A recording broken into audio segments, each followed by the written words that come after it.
page 30 to page 34. We're going to read from page 30 to 34. And from there, we're going to take a couple of steps to unpack the favorable, which we typically know, but we're going to zoom in on the unfavorable things that we learn about our characters. Okay? We're going to ask ourselves that question. We're going to ask ourselves that question about what external things that are happening outside or internal things that are happening inside, pressures, are affecting the character. Okay? And what that says about them. And why it's causing them to act this way. Here we go. Starting on page 30.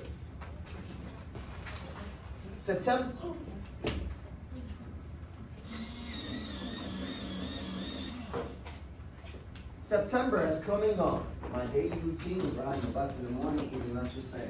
Depending on what I have to do after school, we go home together too. But today, I can't. Because today is the day I meet my mentor.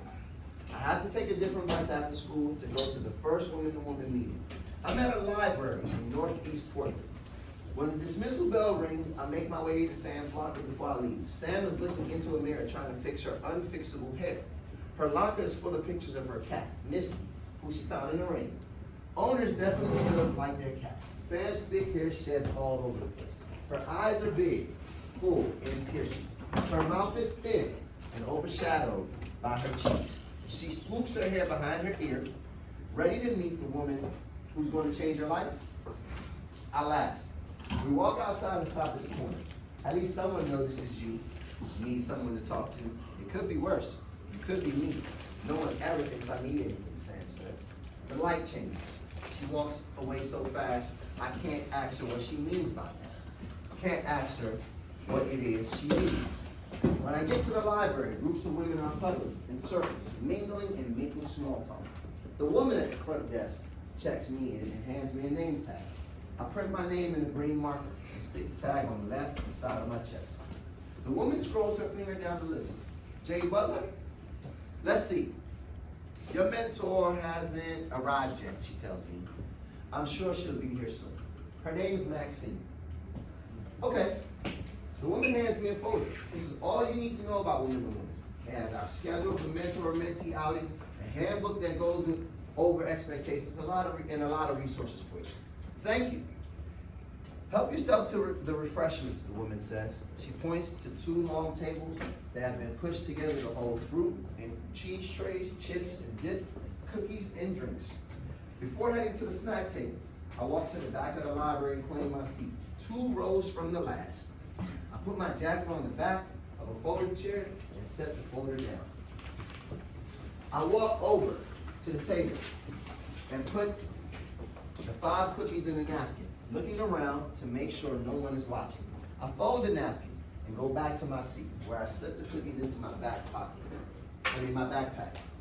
I do this 2 more times, taking chips, grapes, strawberries, and more cookies, and sneak them into my bag. This is something I learned from my mom. Whenever you go out to eat, we usually have dinner at an all-you-can-eat place like Izzy's or Old Country Buffet. Once we're full and ready to go, Mom takes the foil out of her bag and discreetly wraps the food for us to take.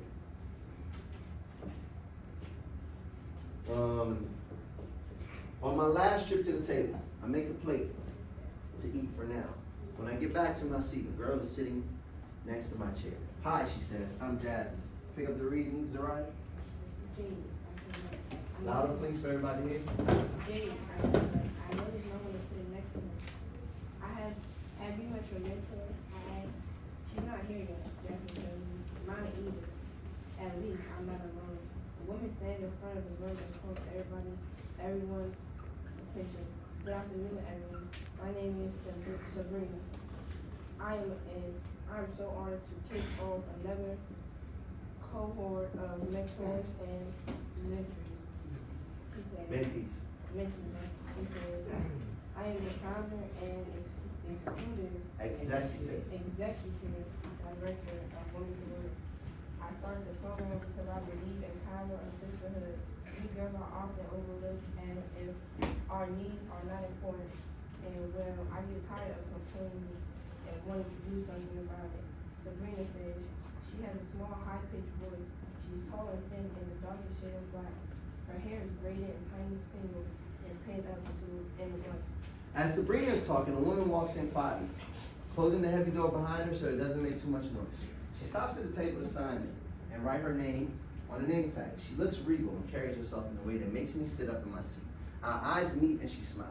The greeter at the table looks over my way too and points.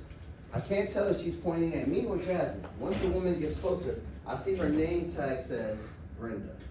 She whispers something to Jasmine and sits next to her. Am I really going to be the loser girl whose mentor stood her up? Sabrina continues her welcome speech. There is an ode. There is an ode adage that says you can give a man a fish and feed him for a day. You can give a man a fish and feed him for a day. You can teach a man to fish and feed him for a lifetime. She pauses and lets the meaning sink in. I like what Pedro Noguera had to add. He says, don't stop there. He says, help her to understand why the river is polluted so that she and her friends can organize to get the river clean and make it possible for the entire community to eat too. Sabrina says. She pauses again for a moment, and then a wide, compassionate smile stretches across her face. Young women, this is what this mentorship program is about. We will have fun, yes, but we will also discuss some of the distractions and barriers to success, and hopefully gain strategies for overcoming them. Then she smiled. But first the fun. Sabrina asks everyone to stand. Let's all make a big circle, please.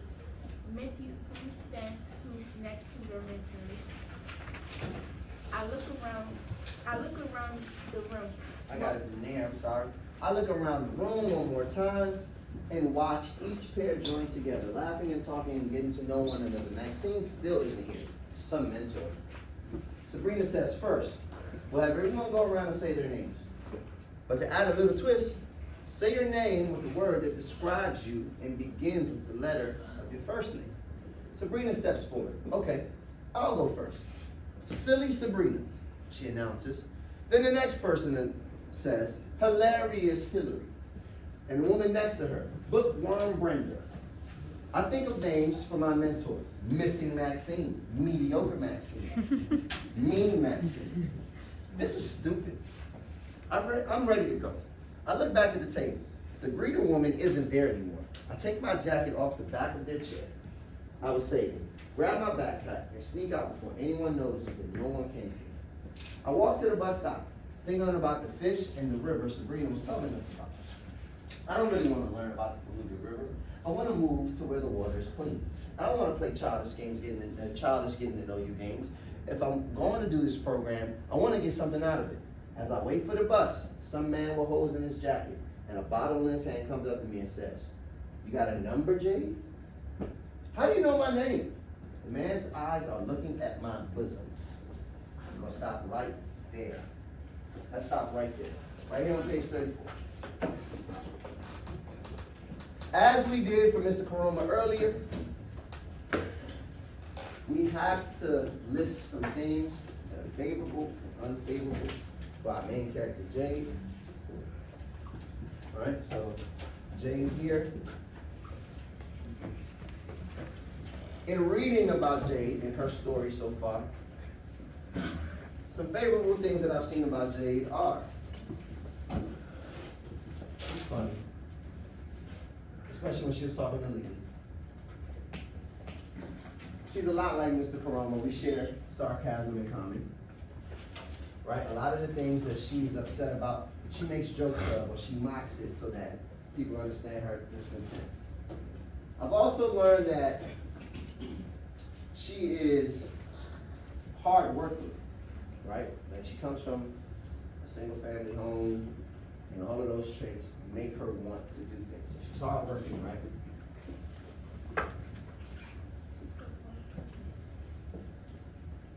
And from what I just read, when she said that she wants to get something out of this, right? She's dedicated, if you ask me, to seeing things through. Same way she gave Ms. Parker a chance to complete her spiel to her when she was talking about going to college for free on a scholarship and such, right? But, as we know, this lesson is centered around the unfavorable things about our character, which is harder for us to find. Because we attach ourselves to characters, don't we? I don't know about you guys. When I read a book and a character looks like me or going through the same thing I go through, I attach myself to them. It's an emotional connection, right?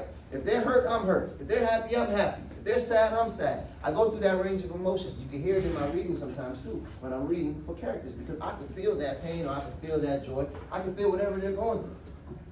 All right? The harder thing is to find the things that are unfavorable about them. Okay, but that's what this lesson is wrapped around. So let's dive into that, right? Let's dive into that. In order to figure out what Jade really is, we have to look at these unfavorable moments, right? And I think when she left the woman-to-woman program without giving Maxine the opportunity to come meet her there, how would we describe that? What's a word for that? Impatient. That's on my list. Great job. Impatient. What else do we have? What else do we have? I saw when she, what's enough? If you're impatient, you're not waiting for someone, but when she looked at the scenario and thought it wasn't for her at the table with Miss Parker, and again, at the woman-to-woman, what would you call that? When you don't think a situation's for you, you don't think about it. You don't even give it a second thought. What kind of person are you? Hesitant. She is hesitant. It's another great word. When you're hesitant, you typically you're unsure of something, so you don't jump right in. Huh? She called it stupid, you said. She called it stupid, right? So when you call something stupid, and that's your feeling about it, that's your feeling about it, and you do something because you feel this is stupid. How can I characterize you as a person? Somebody throw one more word out, and let me give y'all this one, because you guys gave me the first two. Not indifferent, but dismissive. Oh, Dismissive, right? So these are three unfavorable things we've learned about her, all right? We have to have the patience to try to figure these people out. When you're impatient with a process, when you're hesitant to do something, and when you're dismissive about it, what's another word for you? We talked about this yesterday. It starts with an S. You ain't really sure about something. I ain't really messing with that over there. Who said it? Skeptical. Great job, right? So all of this leads to skepticism. Alright? So as we look at the feelings that she's feeling, as we dive into what she is saying and the action she is taking, we look at the feelings, we look at the actions in order to get to a trait, right? Traits are things that are typical about us all the time. For instance, I'm optimistic. Mr. Koroma doesn't go into anything thinking he's going to fail. It's a good and a bad thing. It's a double-edged sword, right? Sometimes I'm too confident in it and I fail, but to me it's not a problem. With other people it may be. And sometimes I go in there and I knock it out the park. What I expect. All right, so now I need to ask myself, all right, the main question here is, what internal or external pressures are we noticing? Now it's time for you guys to flip your guided notes over. Put your name at the top. Put your name at the top. All right, and in our noticing section, what I want us to do is, I want us to take an action or a feeling, or thought, right? An action, a feeling, or a thought. I want you to zoom in on that action. I want you to pull out some schema. Yes, sir. Okay. I want you to activate schema, right? When you look at scenario, when you look at a feeling, when you dive into a thought, when you dive into an action, It should always bring back something that you know, right? Activate your schema. What do you know about this kind of action? What do you know about this feeling? What do you know about people that, this thought? I want you to jot that down in your thinking section. Jot down what you already know. We're going to use what we just learned and what we already know. We're going to draw an inference on the character trait that Jade is exhibiting. All right? We're going to give you another example of that. We're writing down what we already know about me. You're looking at actions and or thoughts and or dialogue in the text. You're making that you're noticing. Like we do a signpost.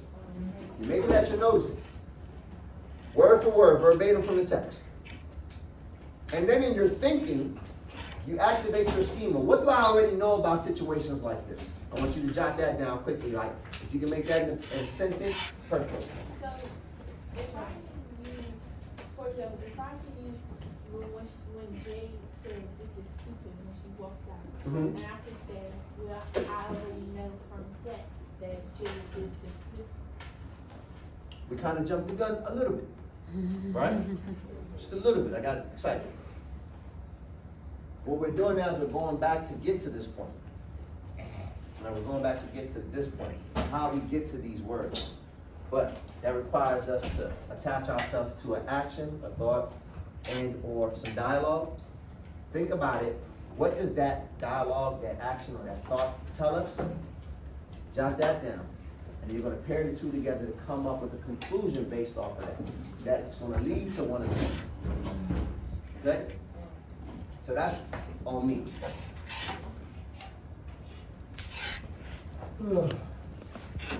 Now, I want you guys to pick one of these three. Go back, find the detail for me. Okay, find the detail for me. Go back, find the detail for me in the book. That supports your inference. Whether you think she's dismissive, what part, and what did she do, or what did she say, or what did she think that makes you think she was dismissive? Jot that down in your notes. And thinking, Huh? No, and you're noticing. The detail from the text is in your noticing box.